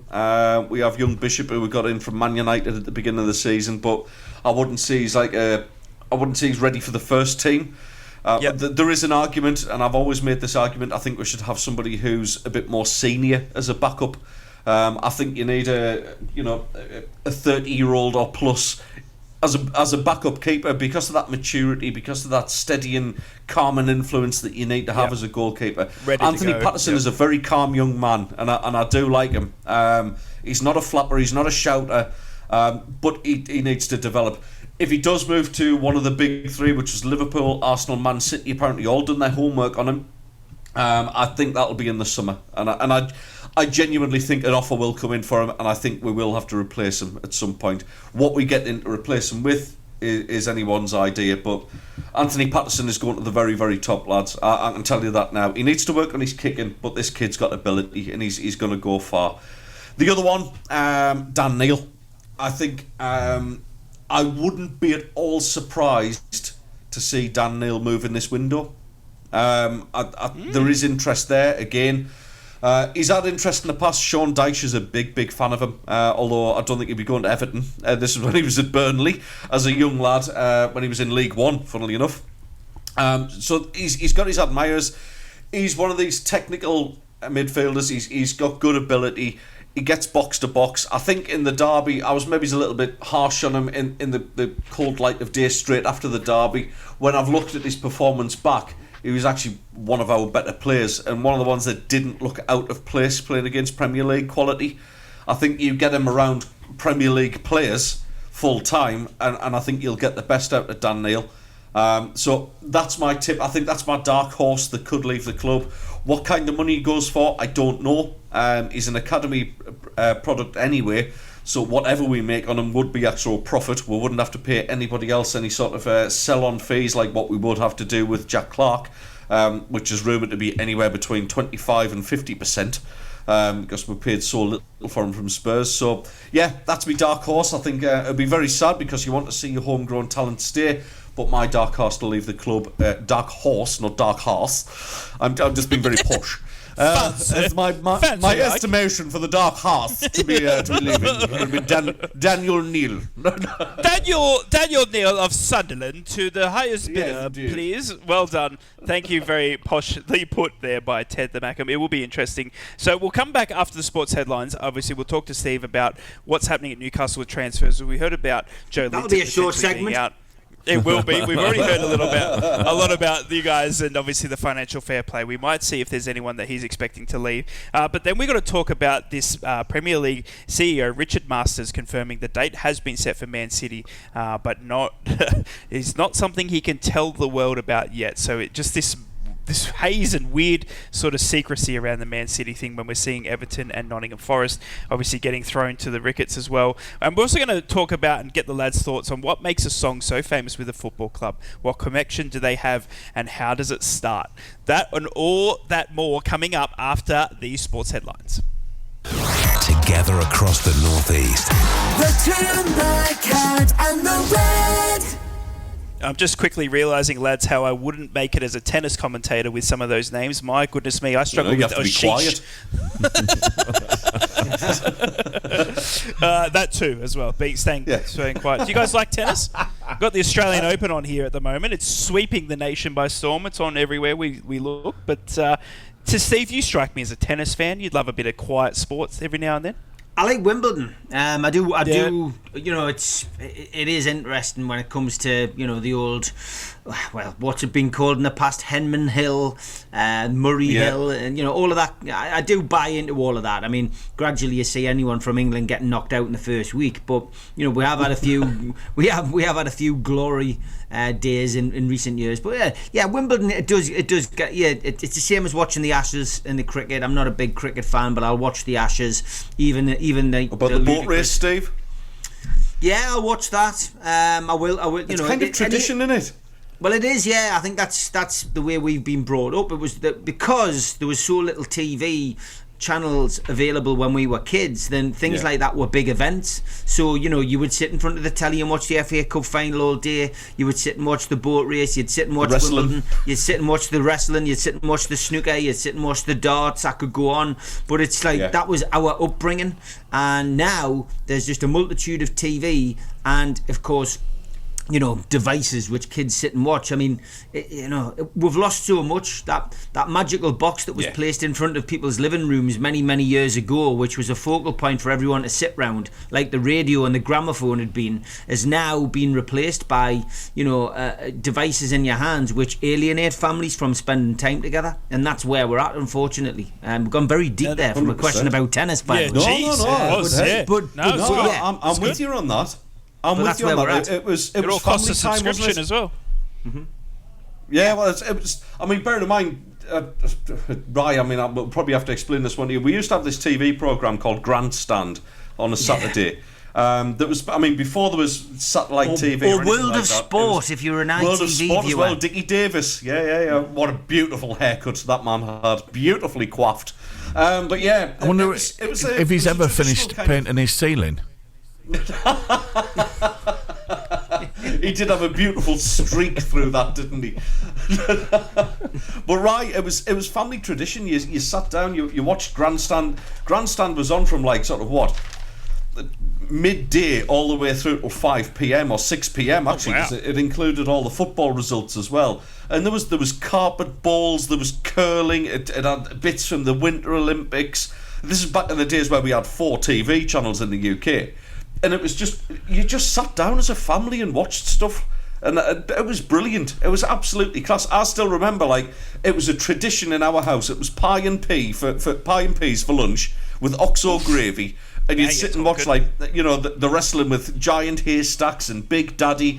You watch a bit of Grandstand as well. You'd be waiting for the A-Team coming on at 6 p.m. on ITV. And life was brilliant. Life was absolutely class. And it was very family-centric. Everybody gathered around the box to watch it. And it was like, you know, it was the thing that brought you together. Now it's kind of like, as Steve says, you're looking at a 6-inch screen and everybody's going off in separate directions. Yeah, no, I completely agree. I bet you really regret asking that question now. I mean, well, he doesn't. It took him 6 minutes. I took a question. I asked about tennis, for goodness sake, and then we've just gone on to how old Steve and Ted are and how they don't like devices in our young hands. So everyone put your iPhones down because they're banned for the next 13 minutes or whatever it is that we've got left, because these two don't want them in the show anymore. Lads, we talked just before the sports headlines about new Sunderland's transfers. We heard from Daz, obviously, talking about Paddy McNair possibly leaving Borough. Steve, we did hear from you in the first hour. Newcastle's troubles with financial fair play. We've got Calvin Phillips saga and everything like that. Just quickly, do you expect Newcastle to sell anyone in January at all? Is there any outgoings you can see actually happening? Well, I've actually spent a lot of time writing down Newcastle United's transfer dealings I expect in January. So here you go. Righto. There we go. Thank you. That was excellent. Yeah, no, right. There's not going to be any. There's not. I don't see anybody going out either. Mainly because, you know, the injury list is so big. And we will get rid of a lot of driftwood in the summer. There are players' contracts up for grabs. I've seen so many people on social media, especially, saying, "Oh, do you think they'll give Hayden a chance? Will Hayden be the man to change things, etc.?" Hayden wasn't the man to change things when he was playing at Newcastle, unfortunately, and he's not the man to do it now. And Eddie Howe on Friday said he's going back out on loan. Joe White, one of our academy players, is coming back. He's come back off loan. I think he was on loan at Rotherham, if I remember rightly. His loan has been ended, and he is now part of the first team squad. He's a midfielder. It bolsters our midfield options, if you like, but it's another young player who's done very well on loan, who now could find himself in the spotlight. If for example, you know, our injury, you know, situation doesn't improve, and perhaps Bruno gets suspended in the next couple of games. So it's not great, but no, we're not going to sell anybody. But the summer we'll see some major wheeling and dealing on behalf of Newcastle United, and I think what Newcastle have done as well, you know, the Adidas deal, the seller deal, are going to become a big part of the financial fair play situation for Newcastle. They of course, those deals go into next year's accounts, and I also think that we'll see more sponsorships coming in due course. I think we will see Newcastle go for potentially a stadium naming sponsor. We might see a training kit sponsor, which we don't have, maybe a training ground sponsor, but there are so many options for Newcastle, but they have to play the game. They've got to play the FFP game. So, I still think Newcastle will bring a player in. I'd love to think we could bring a couple in just to bolster that squad. I would be very surprised if there's any permanent signings in this window, but never say never. We brought Anthony Gordon in last January, but I don't think Newcastle will be going big in this window. But I don't think anybody will, for the reasons we've talked about earlier. I just think Newcastle's got to watch themselves with financial fair play, but everybody is scared. Everybody is worried about what could happen, and that's the problem. It'll probably will be the quietest window that we've seen in January for many, many years. But it just takes, with the big clubs, it just takes one big player to move, and then there's a domino effect. So be interesting to see what happens, but I don't expect a great deal. But Newcastle, no, I don't think anyone will be going out. I'd like to think there'll be one, if not two, comes in. But the summer, this will be a big summer for Newcastle United. There you go. Well, there you have the breakdowns of what we think is going to happen for the remaining 13 days or so in January transfer window.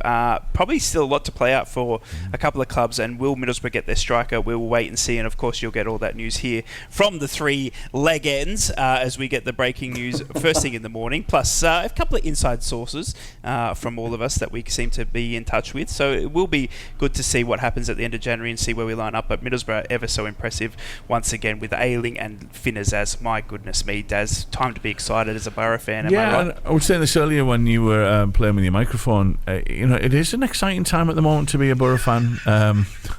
What? Thinly veiled dig at him. Flip the lad alone. Exactly. Yeah, thank you. Somebody stick up for me. I want that guy that texted in earlier. It wasn't a dig at all. No, it was while you were playing with your mic. It sounded like you were married to him. When the missus does that. Yeah. Oh, I know. I know. I said sorry, really Daz. Busy. Yeah. I DM'd you and said, I'm sorry, Daz, I'm sorting it out. You bring it up on air again. I can't work under these circumstances. No, I think it is an exciting time to be a Borough fan. We're getting a lot of press at the moment. A lot of the pundits talking about, how well Carrick's doing. Links again last night to Carrick. Possibly going to Palace, which is just bizarre. Obviously, this we've got this big game next Tuesday. It's a massive game for us in our season, and from where we're at as a club. I know we will talk about it, closer to the time. But yeah, I'm really excited at the moment. I think there's a real buzz, with the players coming back in that we've got. This Finners he looks like a player. Doesn't he? Yeah, and Ailing as well to come in. I think it's telling that Ailing went straight into the side at the weekend. What excites me the most, Daz, is by the recruitment strategy is that we've pulled away from that strategy of we were going to just buy youngsters. I mean, we've seen Luke Ailing. He can fill a role. He can do a job for the end of the season. The recruitment team went and got him, and even though he's 32, 33 years old now. So, that's what I love about the Borough recruitment is that we're not just so solely focused on 18, 19-year-olds that, might, be good on the wage bill in a couple of years when we've developed them, but right now Luke Ailing can come in and do a job. We don't have a right back, and I love that, and I'm very excited by the Borough. Anyway, let's talk in this last 17 minutes or so about Richard Masters, the CEO of the Premier League, who did come out yesterday, and he was talking a lot about financial fair play and decisions that the Premier League are making. Now, we've seen obviously just recently as well, Nottingham Forest and Everton have been charged. Everton's second time again, not their first time, second time now. Teddy, I'll start with you. Nottingham Forest, obviously, I think we all saw that coming when you're spending 300 millions on players when you first get promoted from the Championship. Everton, obviously, we thought might have been done and dusted, but we did hear rumours that there was more pain coming their way. What would you think is a fair ruling, given that Everton have already been deducted 10 points, and do you think it's just written in stone that Nottingham are just going to be deducted 10 points as well? For me, to kind of keep fairness going, I think you first of all got to kind of write down when these offences have taken place. So, right, we're making these charges now. We've charged, we've introduced charges to Man City as well. Obviously, those 105 charges, whatever. They've charged Everton previously. They've charged them again. They've now charged Nottingham Forest as well. There's rumour that Chelsea are going to be as well. Right. What you've got to do at that stage is make this completely fair. Let's say, right, so anything they're talking about, like the financial year, aren't they? Let's say the last 3 financial years. Each financial year has a cut-off, an end date. So I think that there should be an end submission date to make charges to teams, so that the points are gathered. Right, so there's if we're going to use 10 points as the marker, which they have, nobody else has. Richard Masters has done this. 10 points for Everton for one breach of the rules. Right, so Manchester City, end of the season, you've got 105, so that's 105 times 10 points. Yeah, you can see where that's going. Nottingham Forest, you've got... I'm just making numbers up here, by the way, I'm paraphrasing. Nottingham Forest, you've got 3 charges, so we're going to dock you 30 points, and that's got to be done by the end of that season. So everybody knows where they are.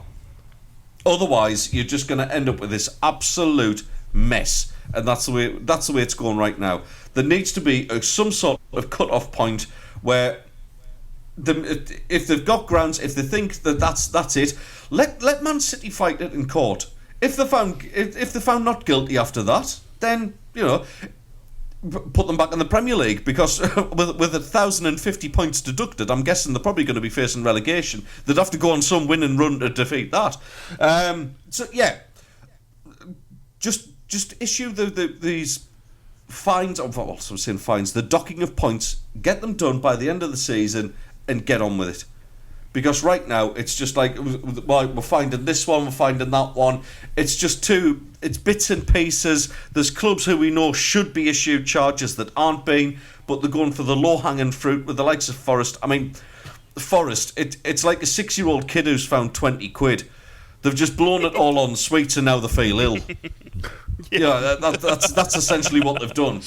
I like that analogy. That's good. Well, I do come up with one now and again, but that for me, mate. There just needs to be some sort of order to these charges that are being made. Yeah, I love it. Steve, obviously you're well adversed with the financial fair play. We've seen Nottingham now charged. We've seen Everton for the second time. Do you think that... I mean, for me, the crying out thing here is that if Man City's charges are delayed at all, we may see them push into the start of next season, if not next season. I mean, if they've breached stuff in the past 2 or 3 years, shouldn't they be affected right now like Everton and Nottingham Forest are? I mean, if we see Man City charged next season, how is that fair on Nottingham and Everton, who are getting charges right now? Yeah, it's crazy. There's no sense in this, and it can only be down to the fact that they've got lawyers which are kicking the can down the road. We've seen documentaries, we've seen articles about Manchester City, and Manchester United have breached, and only got £200,000 fine. There was no points deduction. I mean, yeah, completely different circumstances, I guess, for Manchester United as opposed to what Everton and Forest have done. But still, we're going down the route of taking points off Everton, potentially taking more points off them, and taking points off Forest. Yet Manchester United get a financial fine, Chelsea get a fine, Manchester City potentially could end up with the most severe of fines, but we don't know because it keeps getting kicked down the road. I just think it seems to be at the moment one rule for one and one rule for another, but we've got to reserve judgment until we see what happens with Man City. It seems to be such a complicated case. There's 115 charges, and we just we're left scratching our heads at the whole situation. One would imagine, though, that if things are changed and things are altered, that will make a blind bit of difference, because there needs to be retrospective punishments for teams that have breached the rules. You can't hope that you can hang back and hang back and hang back and it's not going to happen. It's like it's like avoiding something. It's like the police want to arrest somebody, and you go on the run. That doesn't mean that 2 years' time that the police are going to forget exactly what they wanted you for. They're going to come knocking at your door when you move back into your area, and they see you. You're going to get arrested and you're going to get charged. So it's exactly the same in FFP. Manchester United can't hide forever. Manchester City, can't hide forever. And we can say it's alleged, we can say it's this, it's that, but how, lads? There's 115 charges. One of them's got to be genuine. You can't tell me that they're innocent on 115 charges. You would imagine that at least one of them's going to be right. The law of averages tells you that. So, you need to get this sorted out. There needs to be some kind of time limit put on it or something like that. But yeah, it's ludicrous, and it's very, very unfair to Everton and to Notts Forest. But as we know, they're going to have a right to appeal, and potentially we could have a ludicrous situation where we finish the last games of the season. We have 3 teams at the bottom who are all relegated and are preparing for life in the Championship. Players will be wanting to be away. There'll be players unsettled. Deals will be done, and then a few days later, we find out that they haven't gone down, and there's another team gone down because they were 4th bottom and they've just had some points reduced. So it's a nightmare scenario. The Premier League have made their bed and now they've got a lie in it. Taking 10 points off Everton has set the bar now, and they will be judged by that. And anybody now getting a points deduction, if you've breached financial fair play in a greater way than Everton have, you're going to be in trouble. It's going to be 10 points minimum. Potentially more. So yeah, it's a mess. It's an absolute mess. No, it is. It's the worst I've ever seen it at the moment, and one of my biggest bugbears is the financial sort of, not in the gap, but the trouble that clubs are getting themselves in with loans and everything like that. It just doesn't seem to be fair across the playing field, and it seems to be different for every club, and that's what I hate the most. Let's wrap it up this morning. I want to get a quick talk about football songs and how they become so prevalent at football clubs. What makes a football song? What makes a club song? And where does it start? Now, obviously, we've got songs that are synonymous with our clubs, our walkout songs that never change. Teddy boy, how does a song become a football, I guess, sort of history-making moment? How does a song connect with football fans, or how does a song connect with a football club in such a special way that it becomes a song that is so synonymous? We hear of Never Walk Alone now, and obviously you immediately think of Liverpool. Yeah. It's a funny one because I think it's got to be one of two things that does it. It's either got to be that emotional pull. So obviously we have the Elvis song, "I Can't Help Falling in Love with You." That's like it's our theme. It's not even what we walk out to or anything like that. It's our "You'll Never Walk Alone" moment. It's the one that's sung in the stands. That really gets the hairs on the back of your neck. I mean, I remember after the playoff final, listening to the fans singing that was just like proper tears in the eyes moment. It was just incredible. Yeah. But the other thing that makes... I actually don't with that one. I've got no idea how that one came about. I mean, we've had many songs over the years that have usually... No, you're not playing... Are you really playing that one in the background? I love that. Nice, Daz, nice. It's either that or it's got to be hilarious. Oh, I love it, Daz. When did we learn that? Yeah, I've just learned it this morning. Nah, Daz, I love it. Trying to fix his mic. I'm really proud of you. Even though you had to dig at me for my mic, that was great production by you. It sneaked in there. It was beautifully done. I'm sorry for drawing attention to it now. I know, yeah. So yeah, it's either that or it's got to be hilarious. And I mean, some of the songs, none of them I can probably repeat on here that I can think of. Whether it's something disparaging about Mr. Shearer and the kind of hat that he wears, all the way through. We've had some absolutely brilliant ones. One of the ones that always makes me smile, and it was a Celtic and Rangers thing. I can't actually say this one. So Rangers used to have a goalkeeper called Andy Gorham, who sadly is no longer with us, I believe. Like a great character, Andy Gorham. But apparently there was rumours going around in the press in Scotland at the time when he was playing that Andy Gorham had schizophrenia. Now that's not something you can laugh at until you get the Celtic chant, "There's only two Andy Gorhams," which I just thought was...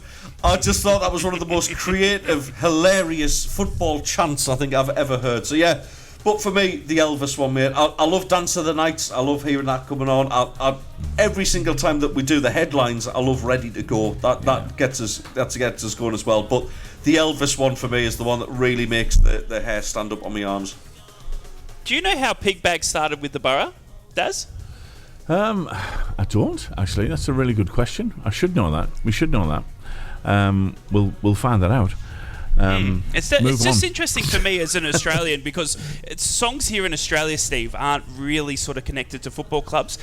Here in Australia, we've got AFL, rugby league, cricket, but none of them are connected to football songs like they are in England, and like we see the connection with the songs that Newcastle or Middlesbrough and that have. And I just, how does it come along in your time as Newcastle? How have you seen a song come in and go, and then it just seems to stick? Yeah, I mean that's what happens. I mean, we've got some good songmeisters, I guess, on our terraces. The songs come thick and fast.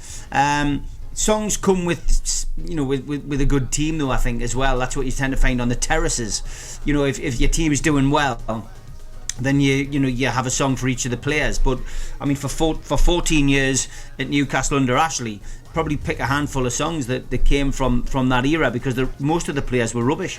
Johan Cabaye is probably one that I can think, and even that song had a negative context to it. Don't sell Cabaye, Johan Cabaye.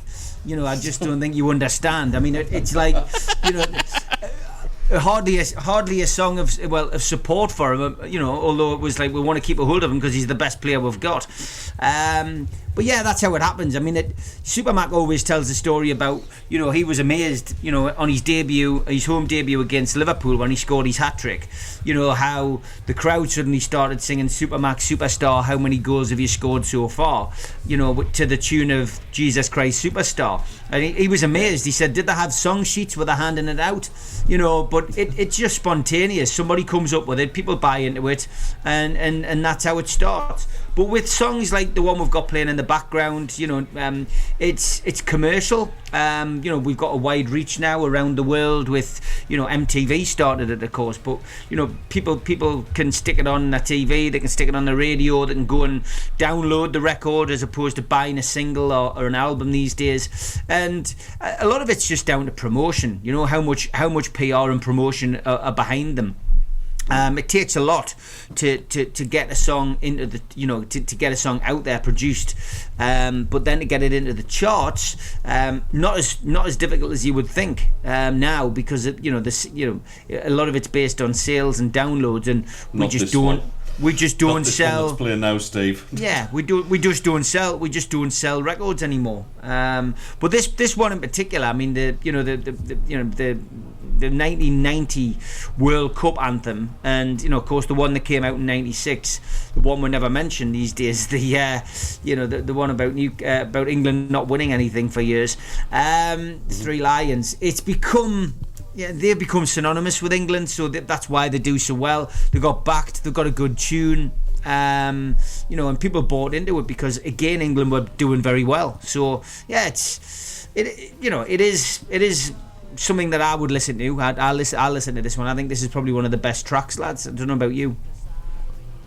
Oh, absolutely. I don't know. In its day, I think it's become a bit of a millstone now. Yeah, it has, hasn't it? But this one and New Order, fantastic. Yeah, two great football songs. Actually. Yeah. It's just interesting 100%. For me that a songwriter or a band or something would probably not go in the intention to write a song that's going to be Liverpool's main walkout tune or Sunderland, Newcastle, Middlesbrough, but it just seems to be connected, and that's what continues to some songs that are probably not ever played on the radio but are still so synonymous with football fans. There's so many songs out there that you just remind you of that you connect with football, and I love that about our game, and obviously England as a culture, and that we connect music with our football and our teams, and the memories we have, and I absolutely love that, because it isn't something that's synonymous even in America with all the sports they have. You think of baseball, NFL, ice hockey. Now they have songs, but none of them are connected to teams. Here in Australia we have the same thing, but in England, the songs are significant to what they mean and what club they represent. So I absolutely love it. And that, ladies and gentlemen, boys and girls, wraps up Rye's return. Yee-hoo-hoo! North East Brekky show, baby. He's done. We didn't kill him. We didn't. The microphone survived. I will be back with my proper setup tomorrow. I do promise you that. Daz, you are up next, I do believe. Yeah, we've got the fabulous Shobna Gulati on the show this morning. She's appearing in Everybody's Talking About Jamie at the Newcastle Theatre Royal. So she's on the show today. Really excited about that. We've got all the usual nonsense, plus the quiz that is sweeping the nation. Gents, thank you very much. Good to have you back, Rye. Cheers, lads. We will be back tomorrow morning from 7 tomorrow, boys. on the North East Footy Breakfast. Have a good one, love guys. you, Ryan. Goodbye. Thank you. Yes, he said it. See you. Clip it. Bye. Clip it. From Yarm to Yibby, Harrington to Horsley Hill, Swalwell to Silverlink. The North East Footy Breakfast with Roy, Steve and Ted. Right across the North East, the red, the tune and